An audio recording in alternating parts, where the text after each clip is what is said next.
సునీల్ గారు ఉన్నారు. Disc bulge ప్రాబ్లంతో రావడం జరిగింది. జడ్చర్లలో ఉంటారు. సుమారు 110 కిలోమీటర్స్ హైదరాబాద్ నుంచి చాలా ప్లేసెస్కి వెళ్ళాడు. నిలబడలేకపోతున్నానని చెప్పాడు. మన సోషల్ క్లినిక్లో కైరోప్రాక్టిక్ అడ్జస్ట్మెంట్ చేయడం జరిగింది. ఒకసారి తన మాటల్లోనే తెలుసుకుందాం. చెప్పండి. నా పేరు ప్రవీణ్ కుమార్ అండి. నేను జడ్చర్లో ఉంటాను. గత 4 సంవత్సరాల నుంచి నాకు ఎన్పూర్ డిస్కౌంట్ వల్ల చాలా బాధపడుతుండేవాడిని. నేను చాలా చోట్ల దాదాపుగా 4 ఎకరాలు తిరగడం జరిగింది.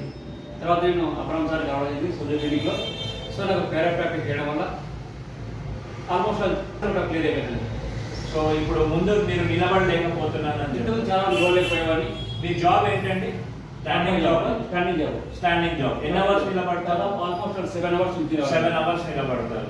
సో ముందు నిలబడలేకపోయేవారు. ఇప్పుడు చాలా ఫ్రీగా అవుతుంది. ఇప్పుడు 7 అవర్స్ లో ముందు ఎంతసేపు వరకు నిలబడలేకపోయేవారు? 1 అవర్ కూడా నిలబడలేకపోయారు. Almost 4 to 5 hours continue 4 to 5 hours నిలబడగలుగుతారు. సో కైరోప్రాక్టిక్ ద్వారా 1 అవర్ కూడా నిలబడలేకపోయేవాడు. డిస్క్ బల్జ్ ప్రాబ్లంతో ఇబ్బంది పడేవాడు. ఇప్పుడు కైరోప్రాక్టిక్ అడ్జస్ట్మెంట్ వీక్లీ వన్స్ చేసాం. 3 సెషన్స్ చేసాం. ఇప్పుడు 4 to 5 అవర్స్ నిలబడడం జరుగుతుంది.